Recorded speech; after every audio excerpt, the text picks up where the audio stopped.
이스라엘은 가나안 땅으로 들어가서 첫 번째 전투인 여리고성 전투에서 하나님의 뜻을 묻고 또 하나님의 뜻에 온전히 순종함으로 크고 단단한 여리고성이 무너지는 기적을 체험했습니다. 그리고 작은 성인 아이성 전투에서는 하나님의 뜻을 묻지 않았을 뿐만 아니라 아간이라는 한 사람의 이 범죄함으로 인해서 크게 패배하고 말았죠.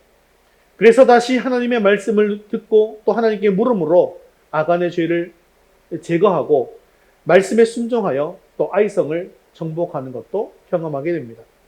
아이성 전투에서 승리한 후 그들은 에발산과 그리심산에 모여서 제단을 쌓고 번제와 화목제를 드린 후 이제는 하나님 말씀에 순종하며 살겠다고 하나님과 새로운 언약을 체결하였습니다.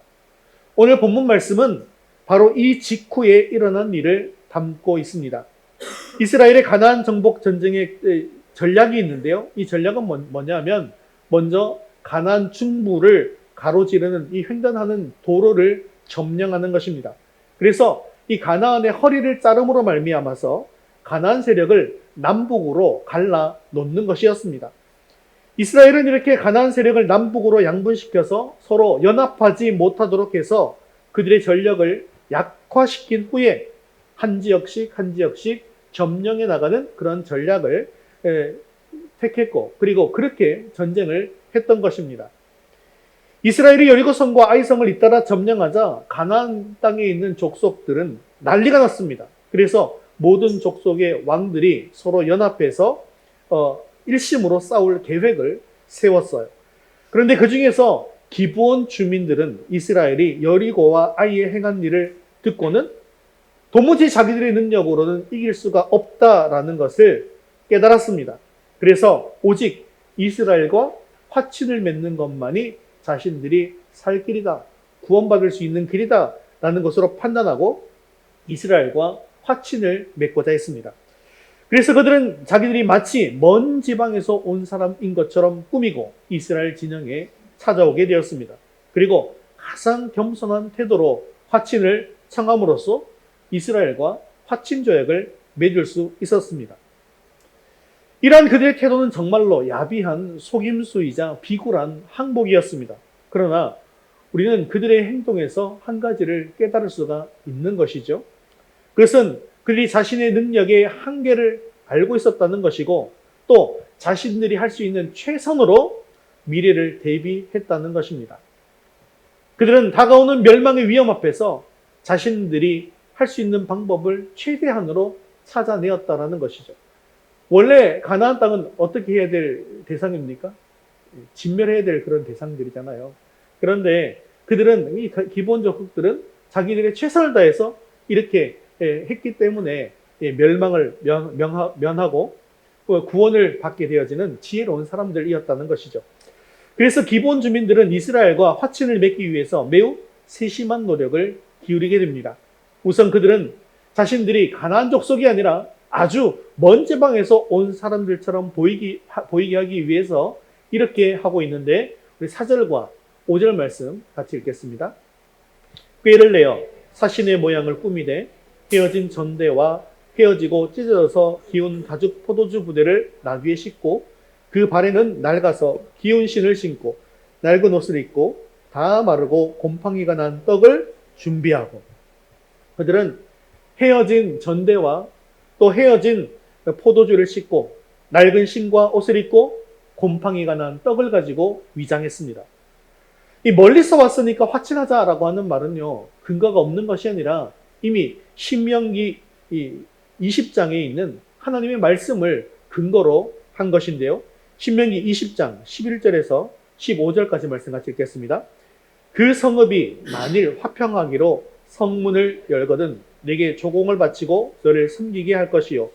화평하기를 거부하고 너를 대적하여 싸우려 하거든 너는 칼날로 그 안의 남자를 다 쳐 죽이고 성읍 가운데 있는 모든 것을 너를 위하여 탈취물로 삼을 것이며 네가 내게서 멀리 떠난 성읍들 곧 이민족들에게 속하지 아니한 성읍들에게는 이같이 행하려니와.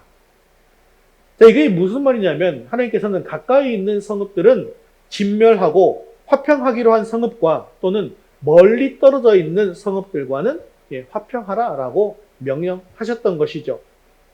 이것은 가까이 있는 성읍들의 사람들이 우상 숭배를 하고 있기 때문에 우상 숭배에 이스라엘이 전염되지 않도록 하기 위해서 그들을 진멸하라라고 명령하신 것입니다. 그래서 이스라엘 사람들이 처음에는 이 하나님의 말씀을 잘 기억하고 있었어요. 그래서 7절에 보니까 이렇게 행하고 있습니다. 같이 읽겠습니다. 이스라엘 사람들이 히위 사람에게 이르되 너희가 우리 가운데 거주하는 듯하니 우리가 어떻게 너희와 조약을 맺을 수 있으랴 하나. 자, 우리 가운데 거주한다. 즉 우리 가까이 있는 것 같은데 우리가 어떻게 너희와 조약을 맺을 수 있겠느냐라고 묻습니다. 근데 그때 이들이 하는 말이 뭐냐면요.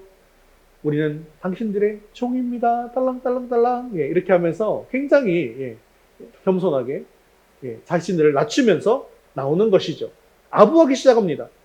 9절과 10절 말씀에 이렇게 이야기하고 있죠. 그래서 종들은 당신의 하나님 여호와의 이름으로 말미암아 심히 먼 나라에서 왔사오니 이는 우리가 그의 소문과 그가 애굽에서 행하신 모든 일을 들으며 또 그가 요단 동쪽에 있는 아모리 사람의 두 왕들 곧 헤스본 왕 시온과 아스타롯에 있는 바산 왕 옥에게 행하신 모든 일을 들었음이니이다.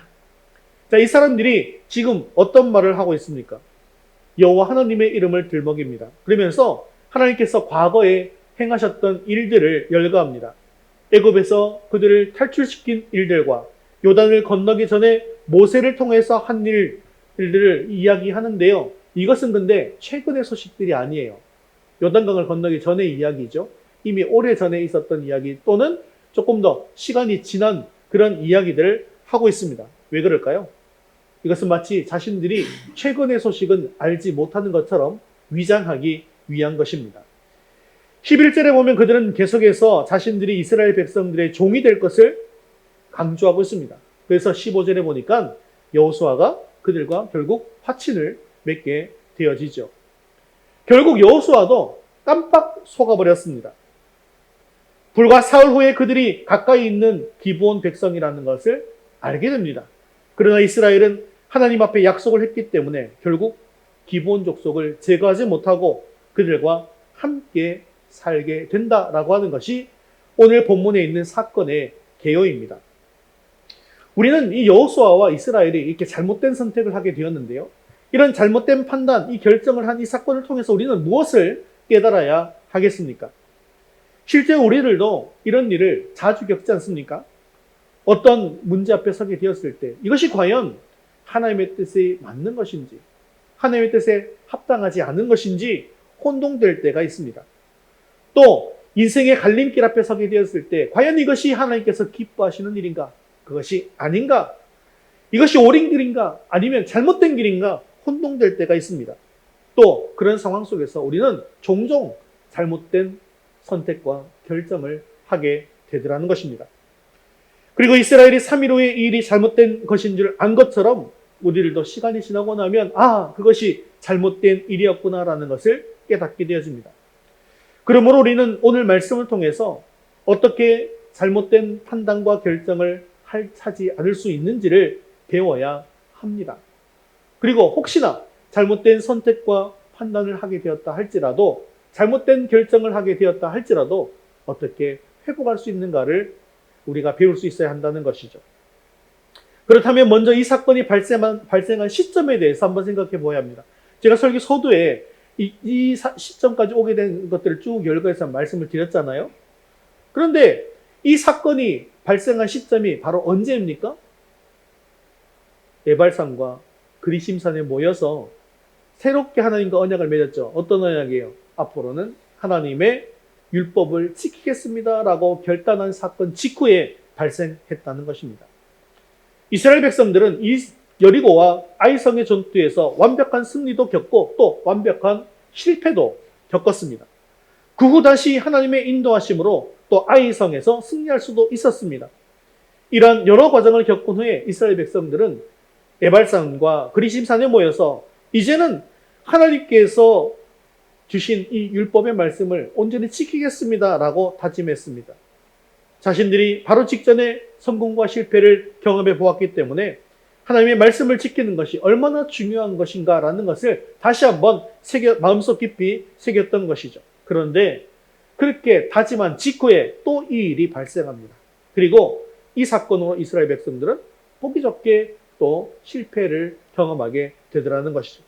사랑하는 성도 여러분, 우리도 늘 하나님의 말씀을 따르겠다고 또 순종하겠다고 결심하고 결단하고 다짐합니다. 하지만 또한 이스라엘과 같이 실패를 반복하고 있습니다. 오늘 이스라엘의 이 반복된 실패를 잘 묵상함으로 말미암아 우리는 실패하지 않고 하나님께서 원하시는 삶, 또 승리의 삶을 살아갈 수 있게 되어지기를 주님의 이름으로 축원합니다. 우리 첫 번째 같이 읽겠습니다. 하나님께 묻지 않을 때 잘못된 결정을 하게 됩니다. 우리가 그들과 같이 잘못된 판단과 결정을 하지 않기 위해서는 그 당시의 상황을 잘 아는 것이 중요합니다.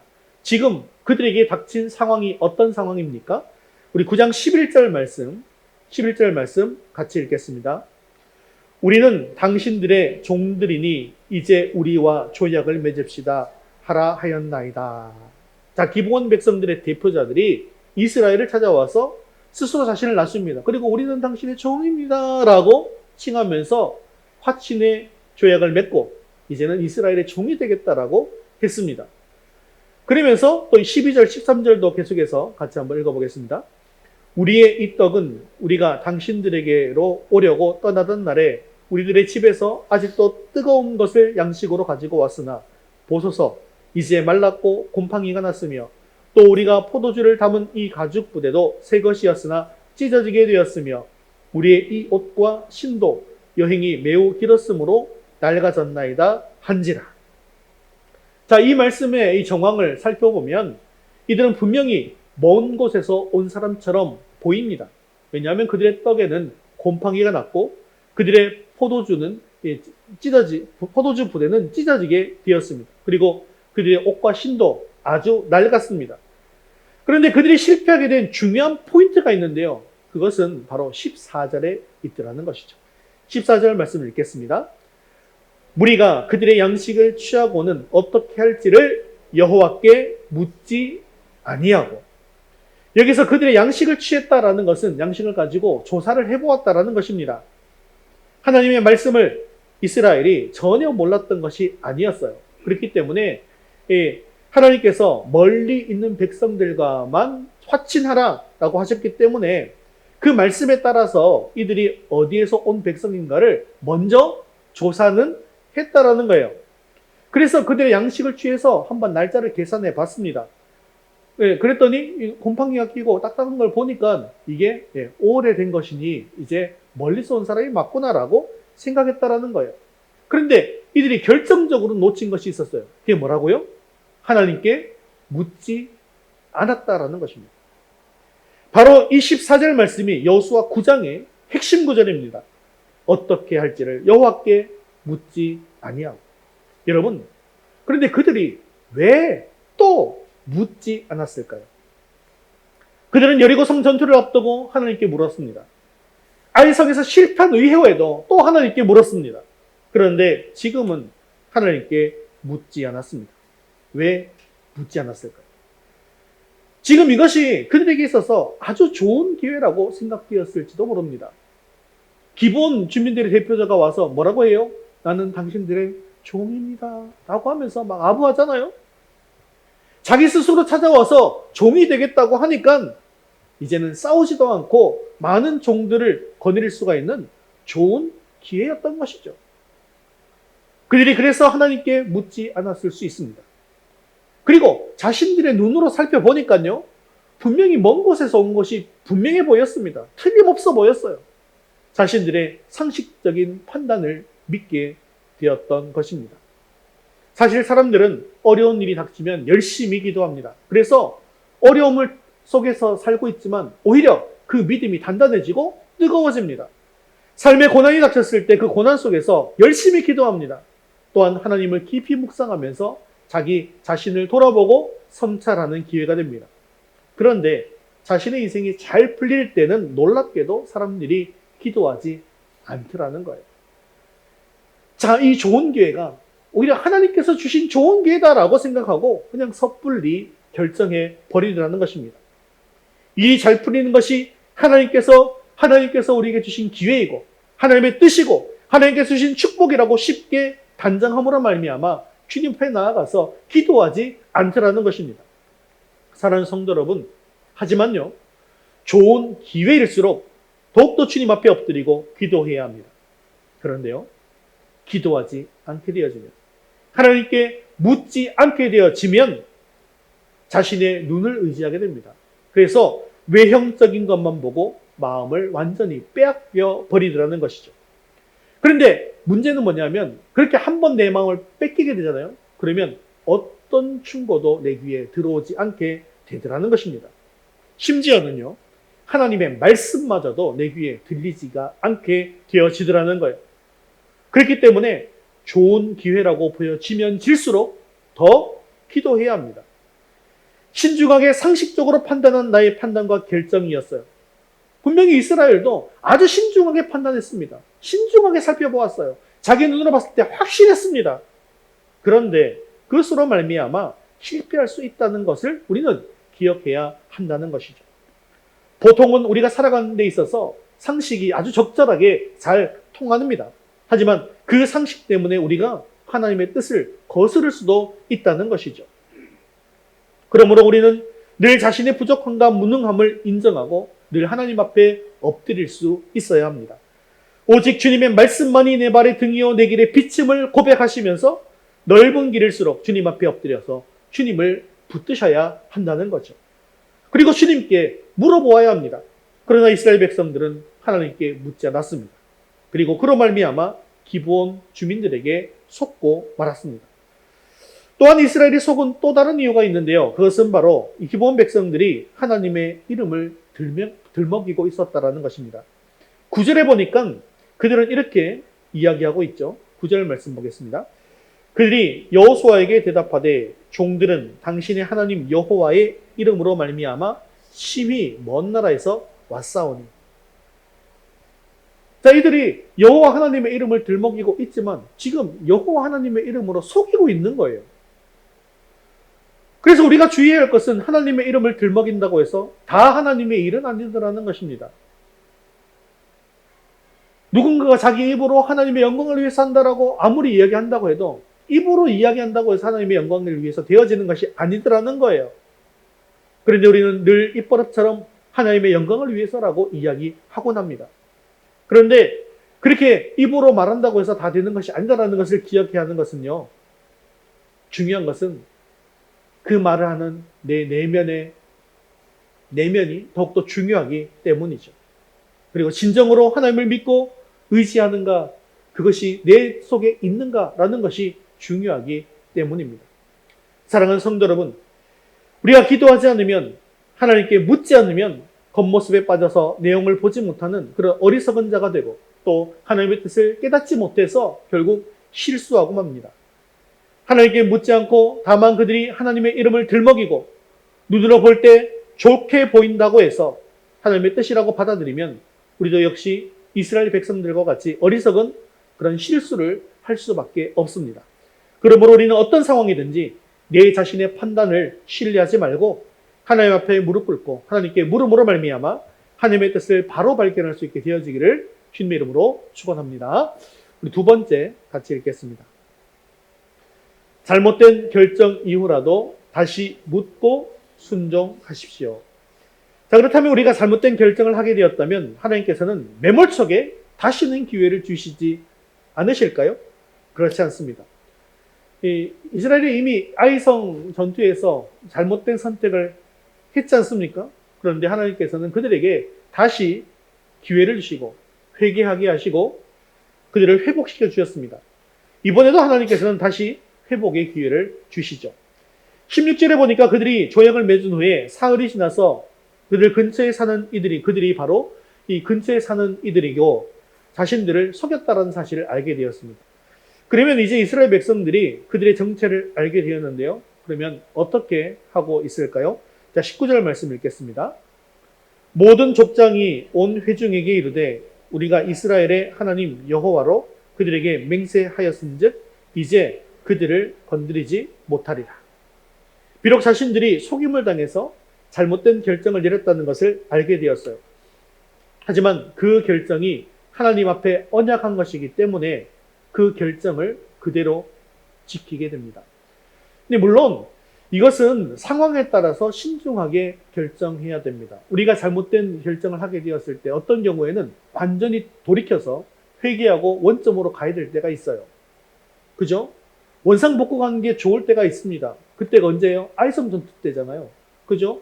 아간이 지은 죄에 대해서 자기가 갖고 있는 모든 것을 다 내어놓고 아간까지도 죽게 되어지는 원상복구가 되는 것이죠.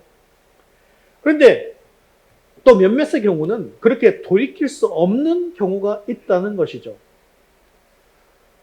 어떤 경우가 있을까요? 그것은 아마 이 불신자와의 결혼 문제가 될 수 있습니다. 예, 성경은 이 불신자와의 결혼에 대해서 뭐라고 이야기하고 있는지 아십니까? 예, 고린도전서 7장 39절, 고린도후서 6장 14절에 이렇게 얘기하고 있습니다. 읽겠습니다.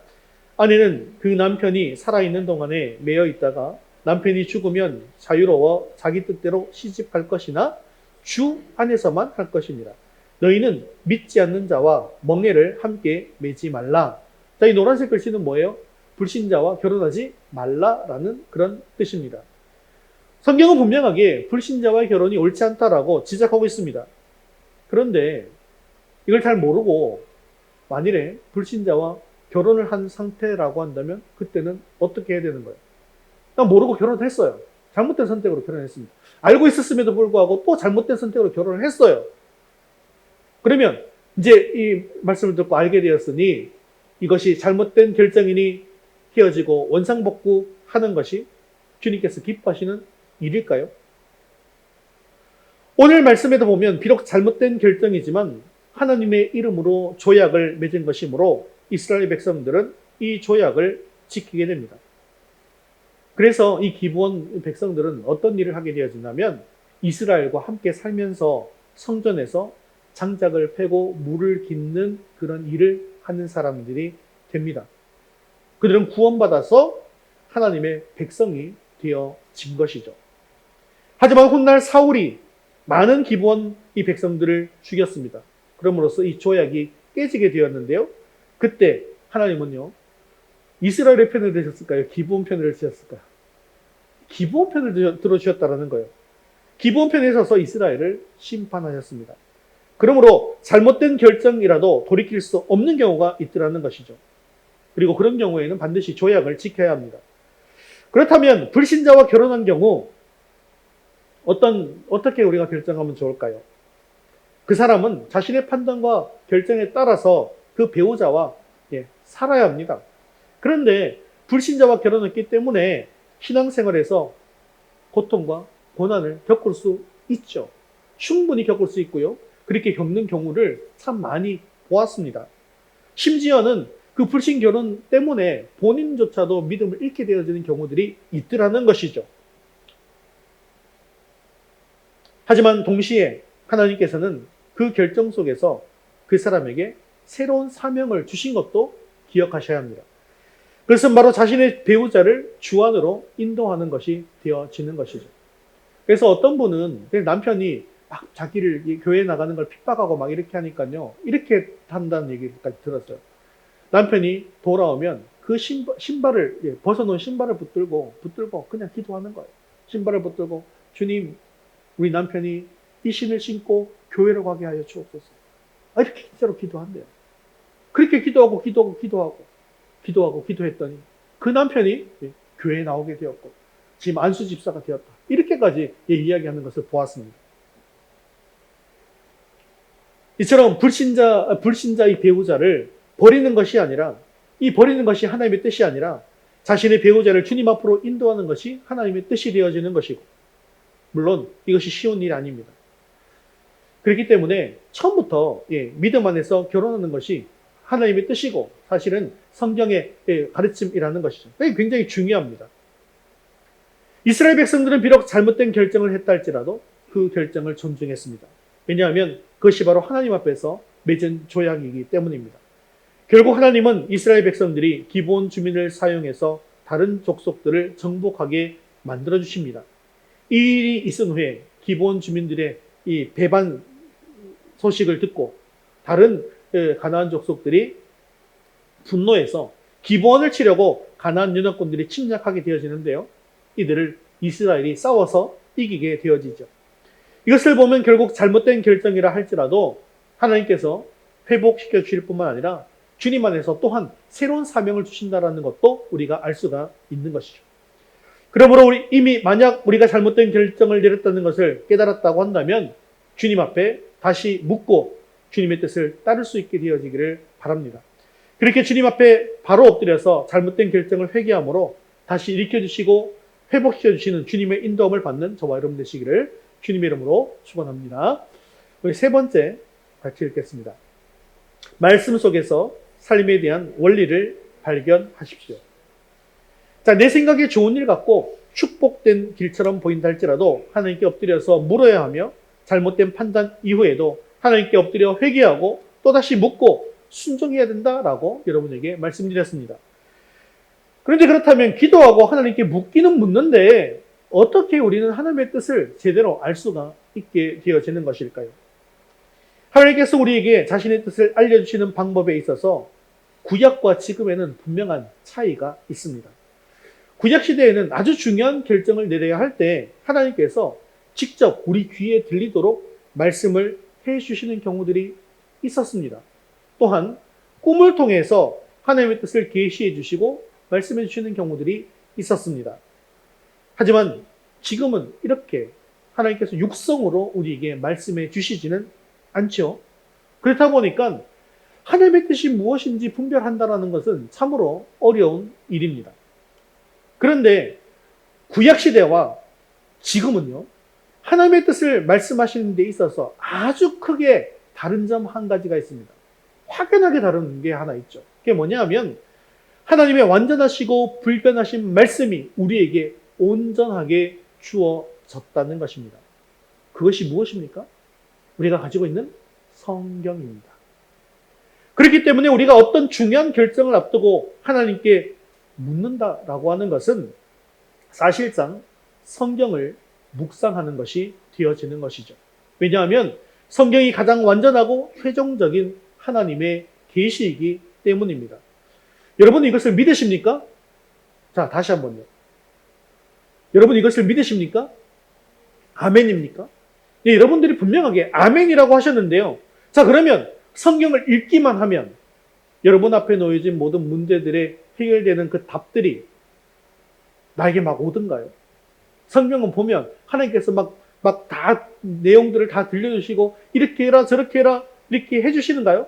구체적으로 알려주시나요? 그렇지 않죠. 그렇다면 도대체 우리가 어떻게 해야 하겠느냐는 것입니다. 그래서 우리는 성경을 깊이 묵상해야 합니다. 성경을 묵상하면서 말씀 속에 담겨져 있는 원리를 깨달아야 하는 것이죠. 성경은 우리 삶의 문제에 대해서 바로 직접적으로 답을 주시지는 않습니다. 하지만 성경은 우리의 모든 삶에 적용할 수 있는 원리, 정신을 제시해 준다는 것입니다. 그래서 여러분들에게 제가 알려드렸던 것이 있잖아요. 이게 뭡니까? 바로 큐티 체조입니다. 큐티 체조, 이 큐티 세미나를 하고 나면 이 원리들을 깨달을 수 있는 방법을 우리가 알게 되어지는 것이죠. 여러분 큐티 체조 기억하고 계십니까? 기억 못 하실까 봐 앞에 해놨어요. 자, 한번 해볼까요? 시작. 위로 하나님, 아래로 인간, 물어봐, 느껴봐, 옆으로 실천해. 느껴봐는 도, 상, 변, 도전, 상황, 변화. 변화는 원론적 변화, 실천에는 실천적 변화, 언제, 어디에서, 누구에게, 무엇을, 어떻게 한다. 요게 우리가 성경 속에서 하나님께서 우리에게 보여주신 삶의 원리를 또 정신을 깨달을 수 있는 하나의 툴이라고 했죠. 요것만 알고 있으면 성경을 보면서 여러분들이 하나님의 뜻을 발견하고 하나님의 뜻대로 살아갈 수 있다라고 말씀을 드렸습니다. 자, 그래서 이것이 큐티 체조이죠. 이렇게 말씀을 몇 번 읽어라? 위로 하나님 한 번, 아래로 인간 한 번, 물어라 한 번 하면서 3번을 읽습니다. 그래서 하나님이 어떤 분이신지, 하나님께서 인간들을 향해서 무엇을 좋아하시고 무엇을 싫어하시는지, 또 성경 속에서 하나님께서 나에게 주신 그 말씀하시고자 하는 것이 무엇인지를 깨달아서 읽어보는 단계가 위로 하나님, 아래로 인간, 물어봐 단계이죠. 그리고는 나에게 가장 도전이 되어지고 감동이 되고 또 찔리는 그 말씀을 찾는 것입니다. 그것이 바로 도전이죠. 그리고 이 도전된 말씀을 가지고 나에게 닥친 상황 속으로 그 말씀을 가지고 오는 것입니다. 그러면 하나님의 뜻에 따라서 내가 어떻게 변화해야 될 것인가? 큰 틀에서. 그리고 구체적으로 언제, 어디에서, 누구에게 무엇을 어떻게 할 것인가? 라는 것을 깨닫고 하게 되어지는 것이죠. 이렇게 구체적으로 실천하는 상황을 정하고 그 다음에 하나님께 기도한 후에 그대로 순종하기만 하면 되더라는 것입니다. 그러므로 내가 하나님의 뜻인가, 하나님의 뜻이 아닌가를 알기 위해서 주님 앞에 엎드려 묻는다라고 하는 것은 오늘날의 상황으로 말한다고 한다면 성경을 깊이 묵상하고 기도하는 것입니다. 그리고 그 속에서 발견할 수 있는 원리를 가지고 자신의 삶에 구체적으로 적용해서 순종하는 것입니다. 사랑하는 성도 여러분, 지금 우리는 지난 반년간 리딩 지저스 성경 통독을 꾸준하게 하고 있습니다. 성경을 읽으면서 그냥 눈으로만 읽지 마시고 성경을 통해서 나에게 감동을 주시는 그 말씀, 성경을 읽으면서 신경이 쓰이고 또 나에게 찔리는 그 말씀을 깊이 묵상함으로 말미암아 하나님의 뜻이 무엇인지를 발견할 수 있게 되어지기를 바랍니다. 그래서 그렇게 성경 말씀을 통해서 성도의 삶에 대한 원리를 발견하고 기도한 이후에 그대로 순종함으로 날마다 승리하는 주의 백성들 다 될 수 있기를 주님의 이름으로 축원합니다. 말씀을 맺겠습니다. 우리 앞길에도 판단하기 어려운 선택과 결정의 갈림길에 놓여 있을 때가 많이 있습니다. 그런 상황이 닥칠 때 오늘 말씀을 꼭 기억할 수 있기를 바랍니다. 이스라엘은 자신들의 눈에 보이는 상황과 유익, 자신들의 인간적인 상식만을 믿고 판단했습니다. 그러나 그들 눈에 좋아 보이는 것으로 결정했을 때 결국 실패하고 말았습니다. 이처럼 우리는 내 눈에 좋아 보이는 것만으로 판단하지 말아야 한다는 것이죠. 그저 나에게 있어서 안락한 것, 물질적으로 풍요를 누리는 것이 하나님께서 나에게 주시는 축복이다라는 착각을 해서는 안 된다는 것입니다. 왜 그렇습니까? 우리 눈은요, 단지 물질 세계만 볼 수 있기 때문입니다. 그러므로 우리는 어떤 것이 하나님의 뜻을 알고자 할 때에는 눈으로 보는 대로 판단하지 않겠다는 그런 결심하는 것을 하나의 원리로 삼아야 한다는 것이죠. 그러므로 이제는 육의 눈으로 판단하는 것이 아니라 성경을 읽고 묵상하면서 하나님의 뜻을 발견하는 영안이 열리도록 기도하시고 그 영안이 열려서 판단할 수 있어야 합니다. 우리 앞에 있는 문제가 하나님의 뜻인가 아닌가 하는 것은 말씀을 깊이 묵상하는 가운데 성경적인 원리를 발견할 수 있습니다. 그리고 자신의 삶을 그 성경적인 원리에 비추어 살다 보면 하나님의 뜻대로 순종하는 삶, 승리하는 삶이 되어지는 것입니다. 사랑하는 성도 여러분, 우리 인생의 진로를 두고 고민하고 있습니까? 또는 무슨 일을 할 때마다 하나님의 뜻이 어디에 있는지 몰라서 고민이 되십니까? 그렇다면 하나님 앞에 엎드리시기 바랍니다. 내 생각대로 하지 않겠노라고 결단하시고 하나님 앞에 엎드리십시오. 그리고 주님 앞에 기도하십시오. 주님, 나에게 주님의 뜻을 보여주시옵소서. 그리고 주님께서 주신 성경의 원리를 강력하게 붙드십시오. 그 성경의 원리를 붙들고 말씀을 묵상하고 기도하면서 실험하면 하나님께서 그 원리를 내 삶에 구체적으로 적용할 수 있게 해 주실 것입니다. 그리고 자신의 진로와 자신의 상황을 하나하나 그 원리에 대입해서 비추어 보시기를 바랍니다. 이러한 모든 과정이 바로 하나님께 묻는 것입니다. 이렇게 우리가 내 생각과 내 뜻을 내려놓고 내 부족함을 인정하고 말씀의 원리를 붙들면 하나님께서 말씀 가운데 우리에게 응답해 주실 것입니다. 사랑하는 성도 여러분, 우리가 잘못된 결정을 내렸을 때에도 다시 하나님께 물음으로 올바른 길을 걸어갈 수 있기를 바랍니다. 또한 이 오늘 말씀이 어려운 결정을 내려야 하는 순간순간마다 중요한 삶의 지침이 되어서 하나님께서 기뻐하시고 또 승리하는 길을 걸어갈 수 있는 저와 여러분 되시기를 주님의 이름으로 축원합니다.